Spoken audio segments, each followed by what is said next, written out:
1993 when John Vanier was preaching his retreat, or giving his retreat in Christchurch. He said to me, and I didn't realise the significance of it at the time, but he just said to me, see the connection between l'Arche and palliative care. It's a question of how are you going to help and be with, how are you going to be present to those at the centre of the community? How are you going to help them to live one day at a time? How are you going to help them to appreciate the value of their lives at this stage of their life? How are you going to help them to see that their lives can be fruitful?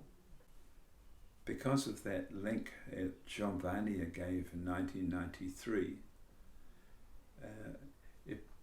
I see more clearly now that the Home of Compassion has been a very vital part of the establishment of l'Arche in New Zealand, as well as the establishment of the Home of Compassion here at Silverstream.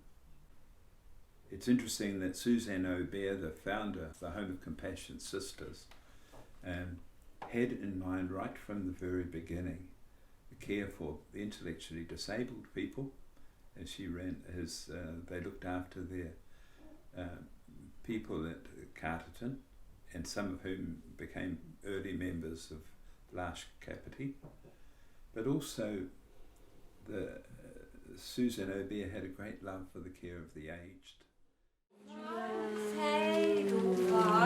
Every morning you greet me, small and white, clean and bright, you look happy to greet me. It's been wonderful this afternoon that we've been able to bring the l'Arche community from Kapiti out to visit Sister Mary Gallagher.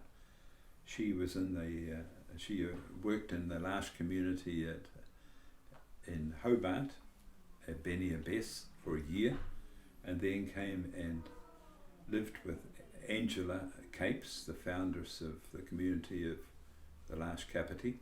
She stayed in a cottage in Waikanai and for many years was an assistant in the l'Arche community and cared for many of the ones that are still in our l'Arche community there. She particularly had a great fondness for Victor Bond, who has since died, but she was very good at caring for him, and now she's in need of care herself. It was great for us this afternoon to be able to just simply sing with her some of the songs she used to sing for us when she was an assistant in our home. You are my sunshine, my only sunshine.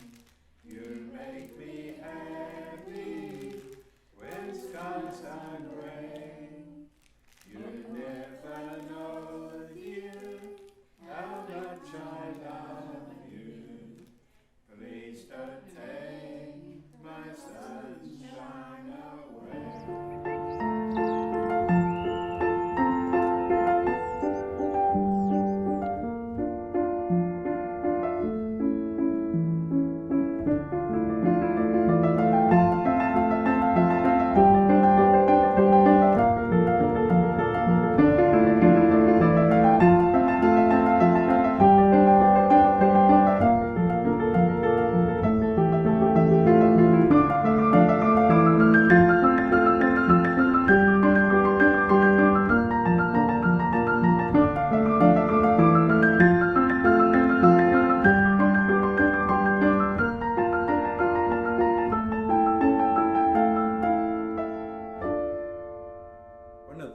That has come from a person who's understood l'Arche from the very beginning and suggested to me, why doesn't l'Arche Kapiti establish a house in the Silverstream area as part of their community to have it available